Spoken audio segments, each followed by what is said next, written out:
This program is about unsolved mysteries. Whenever possible, the actual family members and police officials have participated in recreating the events. What you are about to see is not a news broadcast.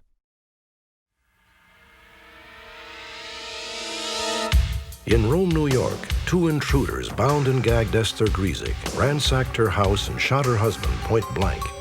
Just recently, a police informant revealed that Stanley Gryszek may have died because he was a man who knew too much. The FBI is searching for an electronics whiz kid who allegedly used his talents to break into classified government computer networks, obtain military secrets, and wiretap private phones.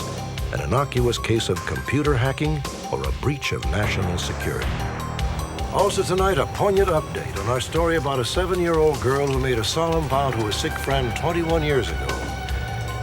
Thanks to our viewers, Nikki Crowder has finally fulfilled her promise, and we filmed their joyous reunion.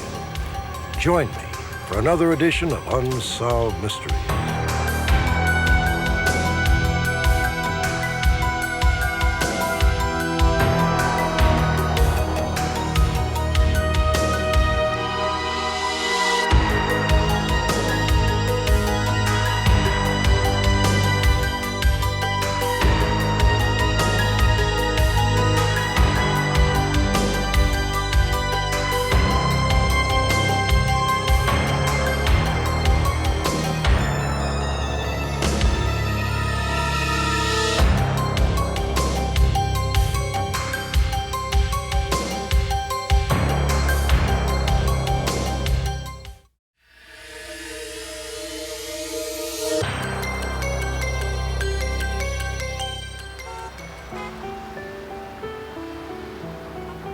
Rome, New York, 240 miles northwest of Manhattan. This is a kind of small town that finds its way into Norman Rockwell paintings. It is a working-class community where everybody knows everything about everyone else. Or at least it seemed that way. Bob, how are you? Stanley, so nice to see you. So long, From 1957 to 1976, Stanley Gryszek and his family owned a small liquor store and gas station in the heart of town. Stanley was in charge of the liquor store. His brother Peter ran the gas station along with a third brother, Bernard. Stanley and his wife Esther lived right next door to the family business. Their life seemed happy and secure until the night of November 6, 1976. Dad had just gone upstairs to run Mom's bathwater. Mom went through the house doing her nightly check. She did a nightly ritual where she would go and check all the windows and doors and make sure everything was locked. My mother was deaf, and she wore a hearing aid. With a hearing aid, she could hear very well. And she had just finished in the kitchen when she heard a loud noise. And as she turned around, the back door just flew open. It's a robbery. Two men came into the house. They both had ski masks. One was short and stocky, and one was tall and thinner. I think my father probably heard the initial noise of the screen door being broken and heard my mother scream and then came down the stairs. As he turned to go into the dining room, I think he startled the perpetrator. The shorter, stockier man was already at my mother's throat and was choking her, and in the process knocked her hearing aid out of her ear. And she said she just played dead. She just wouldn't move. She just laid there. She tried to hold her breath so they would thought she died.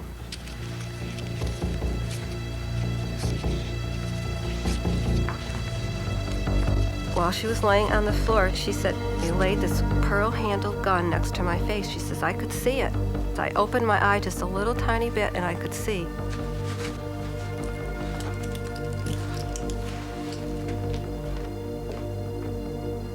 They spent a good hour in the house just ransacking it totally.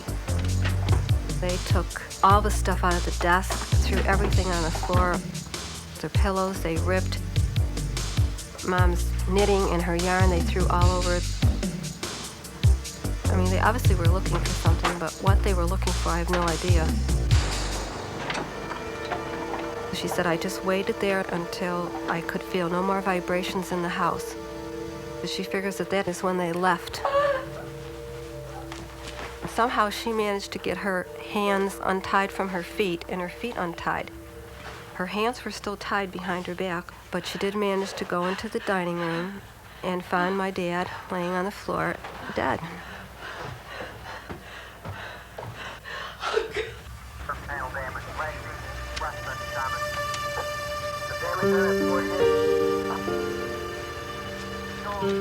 The shock of her husband's murder was too much for Esther Gryszek. She herself died within 2 years. My mother, you could say, died that night. She just existed for the next 20 months. Her and my father had one of those rare marriages where they were extremely close.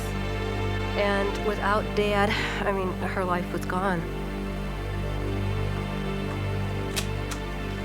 From the beginning, a cloud of suspicion loomed over the investigation of Stanley Gryszek's murder. The night of the killing, police barred the Gryszek family from entering the home. After thoroughly searching the ransacked house, investigators determined that the only things missing were 2 bottles of beer from the refrigerator. It appeared to investigators as if the ransacking was to look for an item, possibly, or a piece of paper that Mr. Gryszek may have had hidden somewhere. The next day, the family was finally permitted to enter the home. Stanley's son made a disturbing discovery which, curiously, the police had overlooked. My brother-in-law and myself were in the house, and we were trying to straighten things up.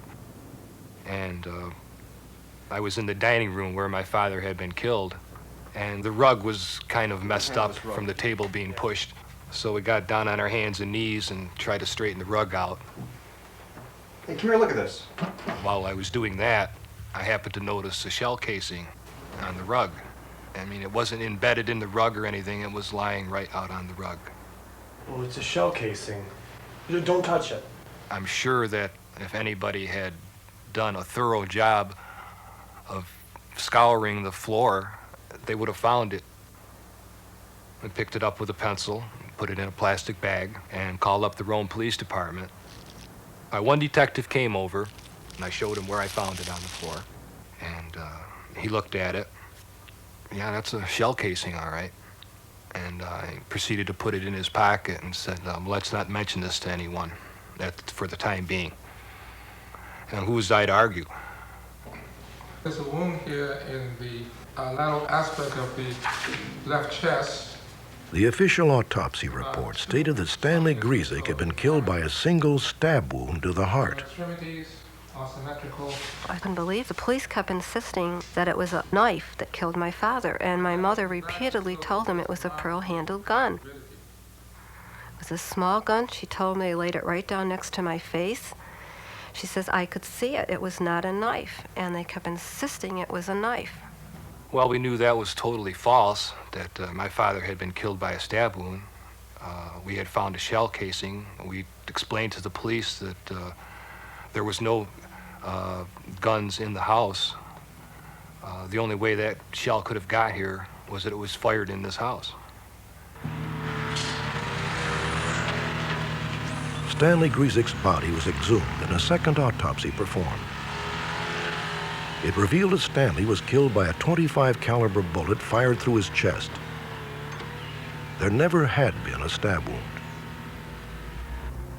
Was the entire incident involving the bullet simply a series of unfortunate mistakes?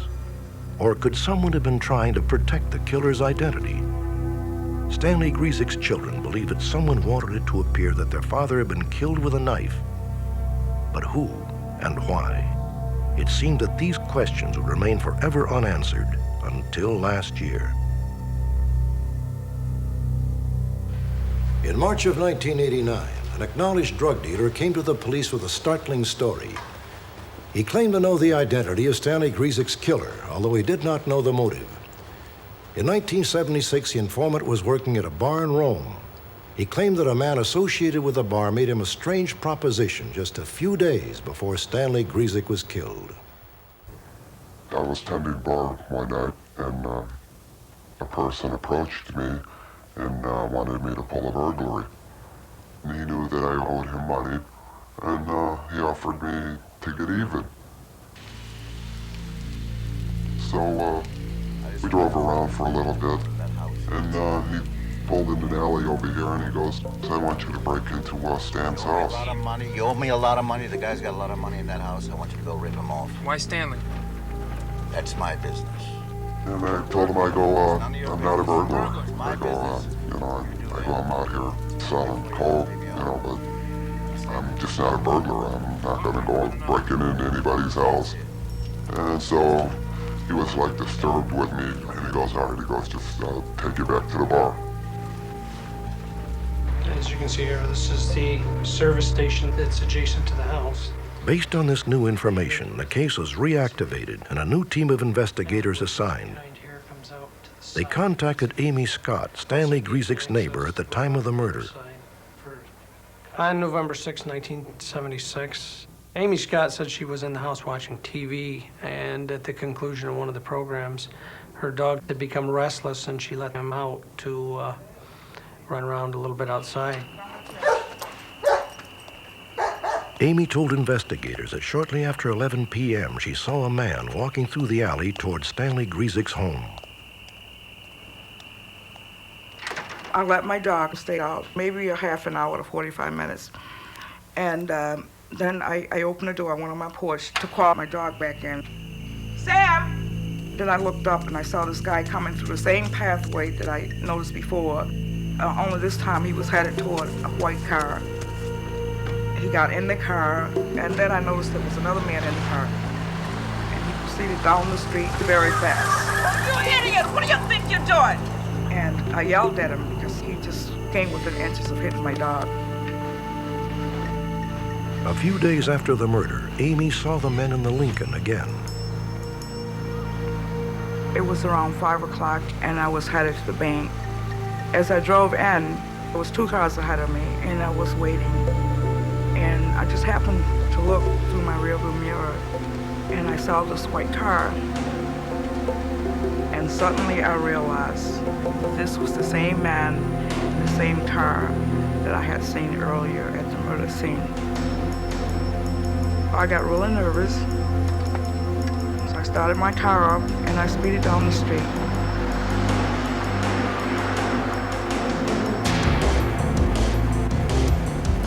I was really frightened. I just drove like crazy till I got to the police station, and I jumped out of the car.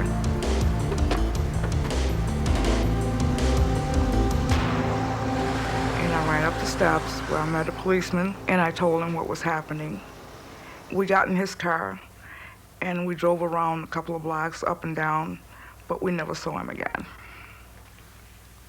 Amy led the investigators to Patsy Peck, a local bookstore owner. Patsy told him that on the day before Gryszek's murder, she had met the same 2 men at her store. She also said they were driving a white Lincoln Continental. Hey guys, how you doing? Good to see you again. Thanks. How are you? Good. What you doing down There was here the tall, anyway? dark Haven't man seen you in a long time. who had on a trench coat and it had a nylon pile collar. The other man was shorter and sandy-haired, and they'd been out of town for a while, and they hadn't seen my husband in quite a long while. Okay, good seeing you again. Then they started reminiscing, a little about when they were here before and all that. All right, you know where we live. We're still at the same place. And I told them they'd see him again before they left, and they left. Investigators asked Patsy why she had not come forward with this information before. Surprisingly, she said she had talked with one of the original detectives. We do know that the investigators talked to Patsy and Amy, but we looked in our files and found there wasn't anything put down on documentation form as to their interview with Patsy Peck. Investigators Saunders and Keyes learned that shortly after Stanley Gryszek's murder, the same 2 men were spotted at a local bar. We located a man that was in the bar about 2 or 3 nights after the murder. Everything all right? Yep. Just what you wanted. He told us that the couple of men had come into the bar matching the descriptions that were published in the paper. They met with another man in the back of the bar who handed them a large sum of money. And they turned and left. He was kind of curious, so he said, "Wasn't that so-and-so?" And the individual who had given him the money said, "Yes, it was." And he said, "Well, why did you give him that large amount of money?" And he said they'd done a job for me and now they had to leave town. Authorities began searching for a connection between Stanley Gryszek's murder and the bar where the informant had worked and the two men had been seen. They discovered that the bar's liquor license had been held by Peter Gryszek, Stanley's older brother.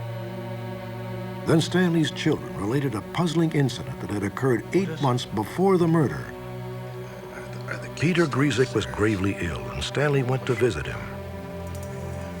Close the door, will you? Close the door. Close the door. No one knows what was said behind that closed door, but the two brothers, who had always been close, never spoke again. Peter died 4 months later, and Stanley's behavior seemed to change. I had spent a 3-day weekend with my dad. He seemed in a good mood, but he seemed a little distant. When he hugged me goodbye, he said a very strange thing. "I don't know when I'll ever see you again." And that was the last time I saw him again. The bar in question had its liquor license revoked in 1982. The reason? On-site gambling and the illegal sale of controlled substances. Today, the bar remains closed. I think he knew that there was a great deal of drug activity happening in that bar. Gambling, it happens almost everywhere. I think people learn to adjust to that. But the drug situation, I know that my father would never be able to condone or have his name linked to it. Why was Stanley Gryszek murdered? Had he learned something from his dying brother that put his own life at risk? If my father knew something, he did not share that information with my mother or my brother or my sister or I. It was just something that he kept to himself. And that was why being honest as he was the cause of his death. Why did Stanley's assailants ransack his home, remain in the house for 45 minutes to an hour, and then leave, apparently taking only 2 beers from the refrigerator? And finally, is there a connection between the bar, Peter Gryszek, and Stanley's death? Although crucial evidence in the case has mysteriously disappeared, investigators believe that it may take but one vital clue to piece together the bizarre puzzle of Stanley Gryszek's murder. These are composite drawings of the 2 men seen driving the white Lincoln Continental. Authorities are asking anyone with information regarding these men to come forward.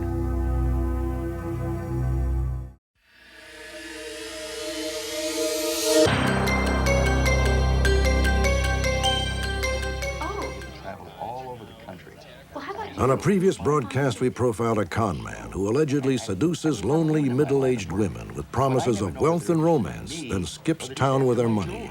Police have dubbed him the Sweetheart Swindler. In August of 1989, a woman who asked that we call her Sarah met a man named Jerry Gable. Sarah quickly succumbed to Jerry's hypnotic charms. He told her that he was a successful traveling jewelry salesman and that she was just the type of woman he wanted to share his life with. In less than 2 days, Jerry asked Sarah to be his wife. He was the type of a man that took control. This was something that I liked. I liked someone to kind of take over, take charge. You know, it was really nice to think that I maybe would be able to relax, to travel, to have all these nice things, and I wouldn't have to work. To me, this was very appealing. A few days later, Jerry asked Sarah to deposit an out-of-state check and to withdraw $3,000 in cash for him. At the time, Sarah had no idea that the check was stolen.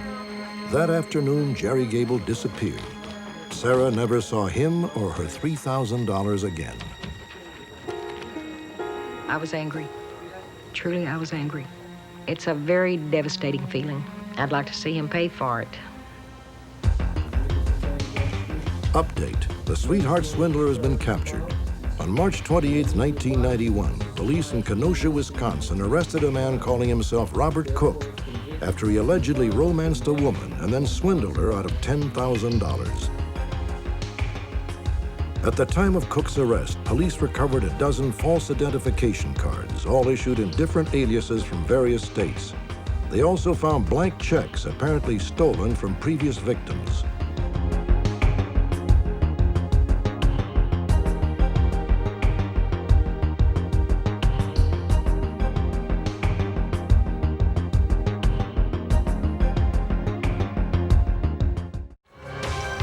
When we return, the intriguing saga of a young computer wizard who may be using his skills to obtain classified government information.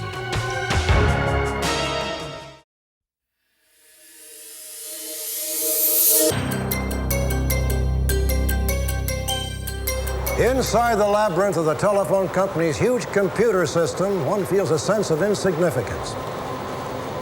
It seems impossible that any single person could jam up these sophisticated works. Yet think of it. All the interactive computers across the country are linked by telephone lines. Both private citizens and classified government operations can be vulnerable to a computer genius run amok. Kevin Polson grew up in the Los Angeles suburb of North Hollywood. His mother died when he was still young. One of Kevin's friends describes him as very bright with great potential, but always painfully shy.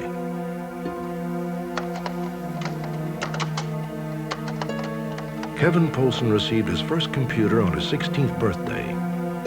Like most devoted hackers, he adopted a colorful pseudonym.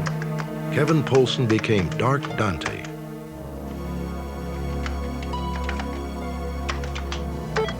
Eventually, he discovered a telephone number for ARPANET, a computer network funded by the Pentagon. It links university and think tank computers across the country by telephone lines. For Dark Dante, ARPANET was a tantalizing challenge. After connecting his modem with the ARPANET telephone number, Kevin realized he was hooked up to military research at the University of California, Berkeley. He needed a password that would allow him access to sensitive documents in the Berkeley computer. He guessed several passwords with no luck. Then he tried the university's initials, UCB. Kevin was inside ARPANET. He liked the idea of having power. That was Kevin's thing. He wanted to have power over other people, over the people that he saw as being beneath him. Dark Dante's activities were soon detected by UCB. When Kevin slipped, and on one occasion only used his real name instead of Dark Dante, he was trapped. Blissfully unaware, Kevin continued his hacking activities, giving authorities even more ammunition against him. Dan, would you just put that in my car, please? Well, you taking my computer? Yes, On the morning of September 22nd, 1983, the Los Angeles DA confiscated Kevin's computer. Look, Kevin, you and your buddy have committed a crime here.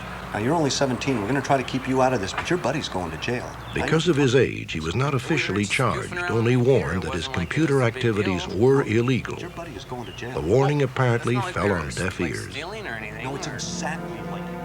During the next year, Kevin took a high school equivalency exam and moved out of his parents' house to Northern California.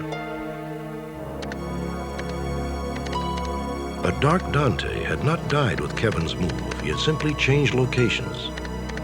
In his off hours, Kevin Polson continued to cruise the electronic highways cloaked with a pseudonym. This time, he never gave his real name or his location.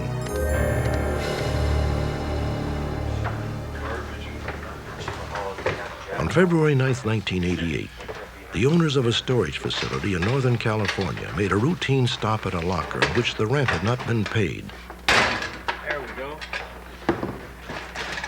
Standard procedure in such cases is to confiscate the material in the locker. Whoa! But the contents of this locker were something the men had never seen before. It appeared to be stolen telephone company equipment. The owners notified the authorities. Telephone company investigator John Van Brauk, along with the local police, arrived immediately. John Van Brauk. Hi, John. How are you? Boy. We found a storage locker that contained pieces of electronic equipment, payphones, computer printouts, including the printout of the non-published number of the Soviet Embassy, San Francisco. That's not the type of equipment or material that one would buy at a swap meet or find in a dumpster. It was quite obviously stolen property. Whose locker is this? Some guy by the name of John Anderson. The name John Anderson was a fake, but several items in the locker bore the name Kevin Polson. It appeared as if Dark Dante had been caught again.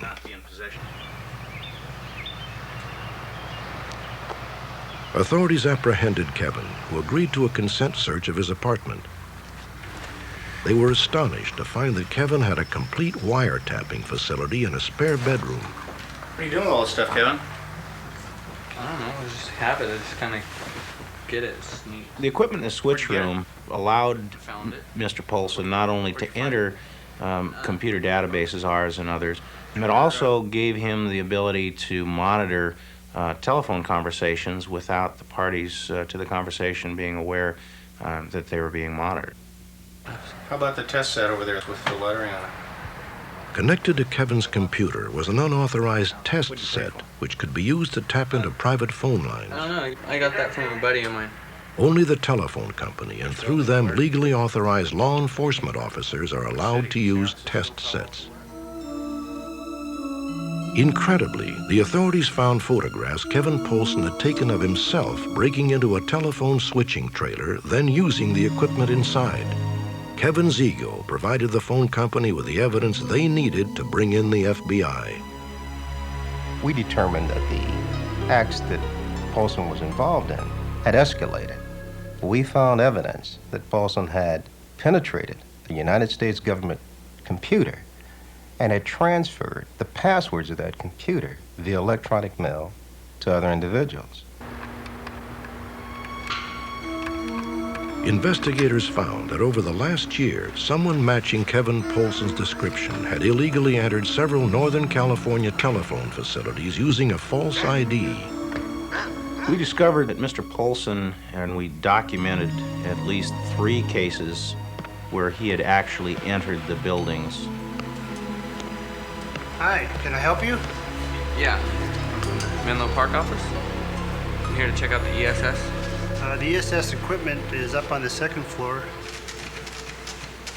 Once inside the building, the intruder found telephone numbers he could use to get inside the phone company's computer system. He also stole manuals, switching equipment, and a test set like the one found in Kevin Polson's apartment.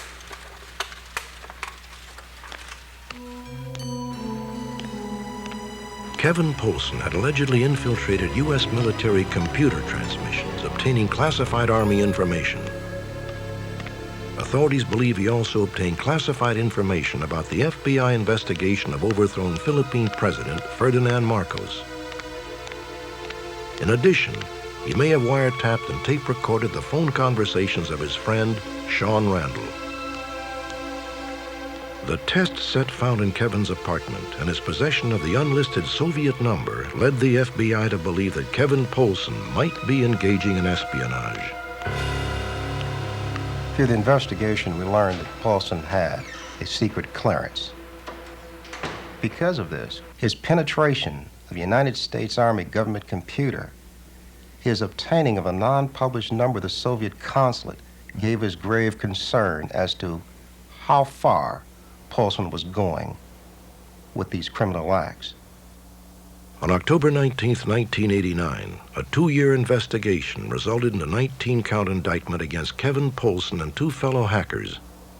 They were charged with conspiracy, computer fraud, wiretapping, embezzlement, and theft of public property and records.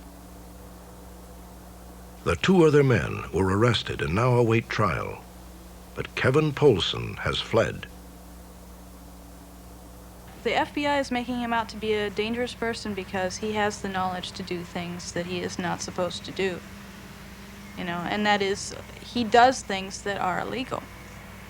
But as far as hurting people goes, Kevin is the kind of person who would rather know how to do things than actually do them. We feel that Paulson probably started out as any hacker because of curiosity. But as the years wore on, his curiosity became unsatisfied. He crossed the line from mere curiosity into that of intentionally committing criminal acts to further this quest for power. That gives us concern. Law enforcement, government, or even private citizens out there, Paulson certainly has the potential to be a danger to any one of these three.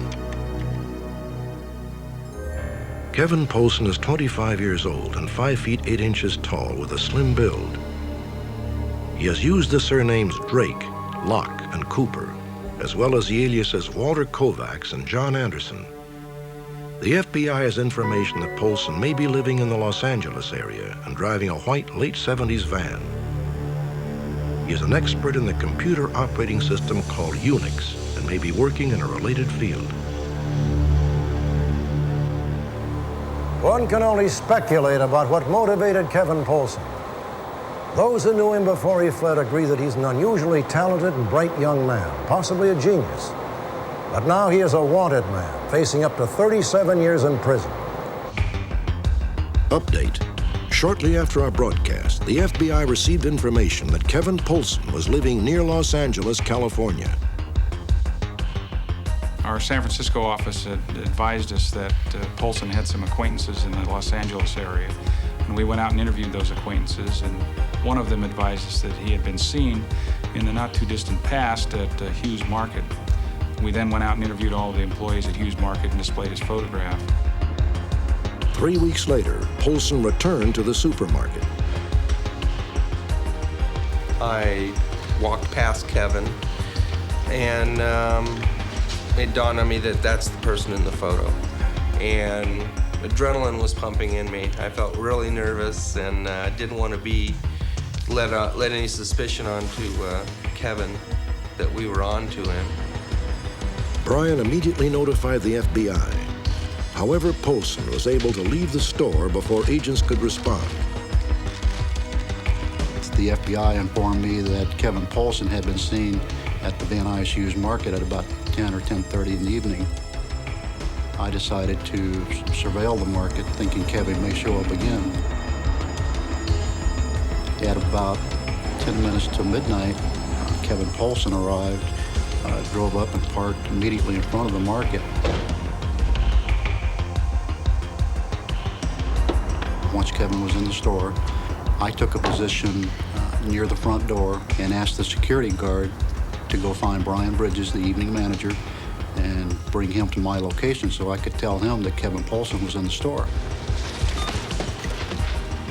Believing that Paulson would again elude capture, 2 store clerks made a daring move.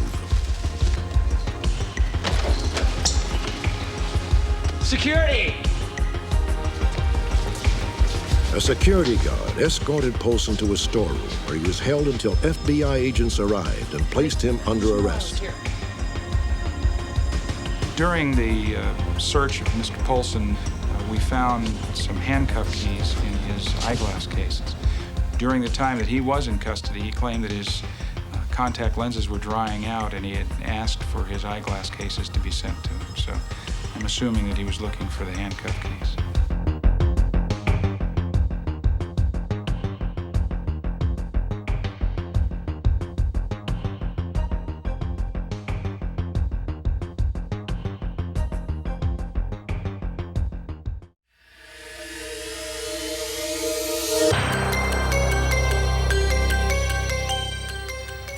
The friendships who make us children often fade with the passage of time, enduring only as pleasant memories.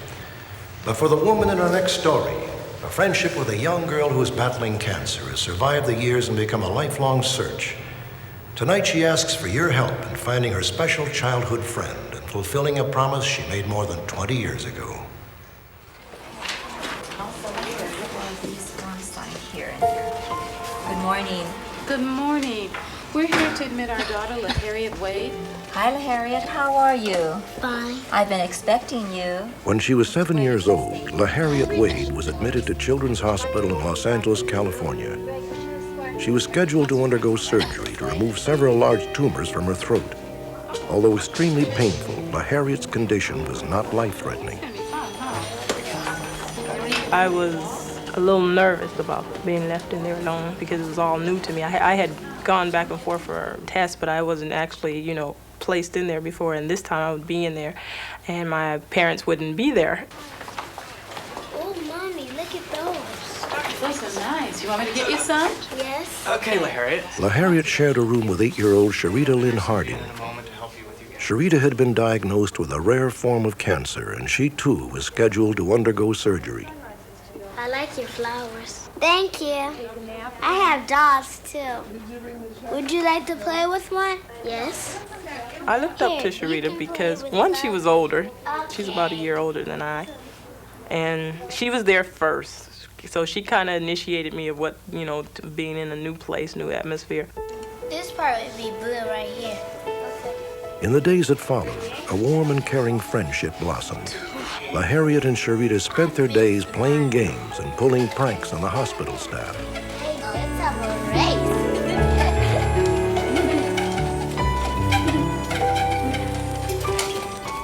We were in our own little world.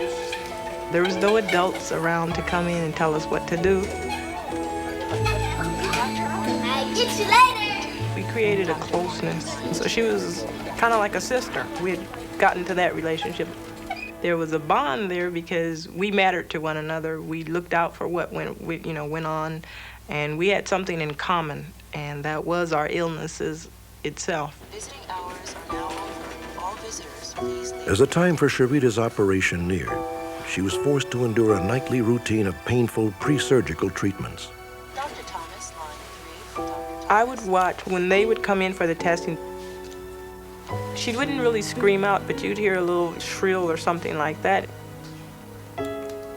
When I look over, she would turn away and, like, this is not happening to me. I would be angry with the doctors because it was, it was like, why are you hurting her? But through it all, she was tough. And actually, she was a lot stronger than I. And her problem really, as I got older and understood more, was worse than mine.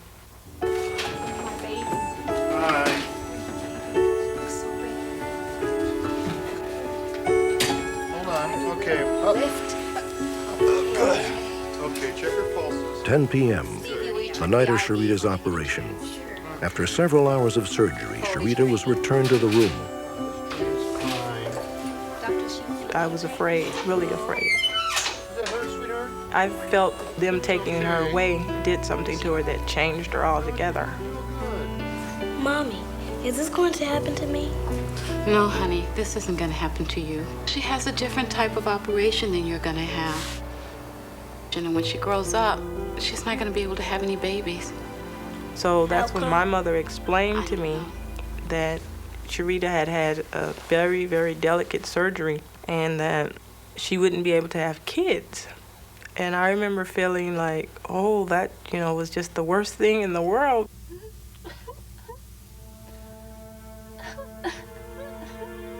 Everybody, Sharita's parents, the doctors, they all went out in the hall to talk. And Sharita, she was lying in her bed, just lying there, and she had tears in her eyes, so it made me feel sad that I couldn't help her. Don't worry. Are you feeling all right? I'm sorry you're feeling so bad. Does it hurt? I said, you don't have to cry. I said, because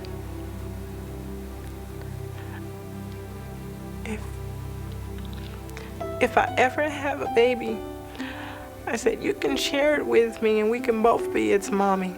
I said, and I'll even name it Sharita after you.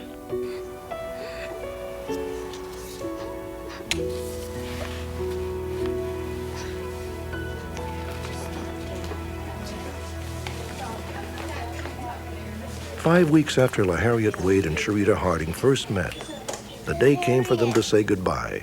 Let me tell The Harriet's operation was a success and she was sent home. But Sharita had to remain in the hospital for further treatment. Let me take a picture of you. When we left, we took pictures, and I remember not wanting to say goodbye to her. I felt like I was losing a sister. I hope I see you soon. Bye, you too. The two girls agreed to continue their friendship by phone. But 2 months later, La Harriet's family moved to New Mexico, and the young friends soon lost touch. Bye. Yes, may I speak to Sharita Harding? In 1975, the Wade family returned to Los Angeles. Thank you. La Harriet called every Harding listed in the phone book, but was unable to locate Sharita. 7 years ago, La Harriet married and is now known as Nikki Crowder. Today, she is a mother of a healthy 3-year-old daughter whom she plans to baptize Sharita. It is Nikki's hope that Sharita Lynn Harding can become godmother to Nikki's little girl. I want my daughter to know Sharita because she's a very special person in my life, and bringing those two together will be perfect for me. You want to learn now? I think of Sharita all the time. I've never ever stopped really ever thinking about Sharita.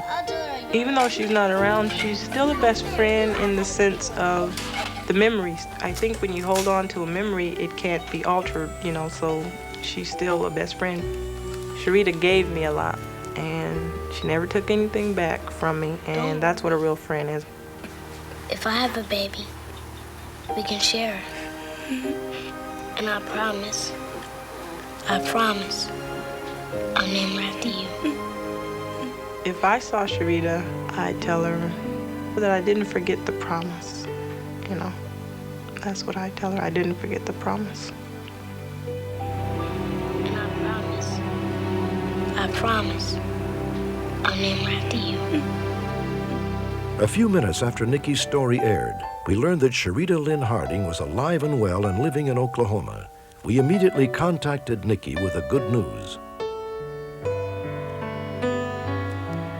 Just 10 days after our broadcast, and more than 21 years after they said goodbye, Sharita Lynn Harding and Nikki Crowder were finally reunited at Nikki's home in Los Angeles. I can't believe It's been a long time. 20. I'm so glad to see you. I'm so glad you're alive.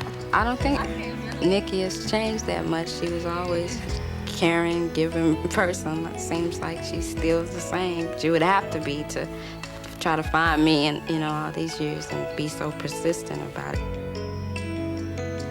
Father, in the name of Jesus, watch up over this child, protect her all of the days of her life. Keep her from her. On October 20th, 1990, Nikki Crowder was finally able to fulfill her promise. A child is it's a gift you can't buy. It's the most perfect gift in the world, and it comes from God. And nobody should be deprived of that, whether they have it naturally or can share it with somebody, you know. And that's something that I wanted to share with Sharita. Because of all the joy and strength she gave me, I could give her back something that she missed. Lord, bless them even as godparents. Cause your spirit to rest upon them. Being a godmother is special to me because I don't have any kids, and you know, it's giving me like a child of my own that I, you know, can share. I'm just honored, so I'll try to live up to it as best as I can. I'm very happy that I found Sharita. And now I can go on, and I can go on a positive note because she's alive.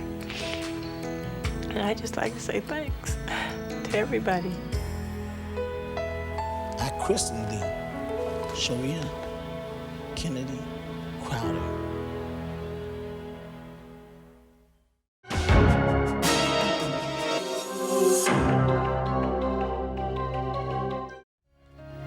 For every mystery, there is someone, somewhere who knows the truth. Join me next week for another edition of Unsolved Mysteries.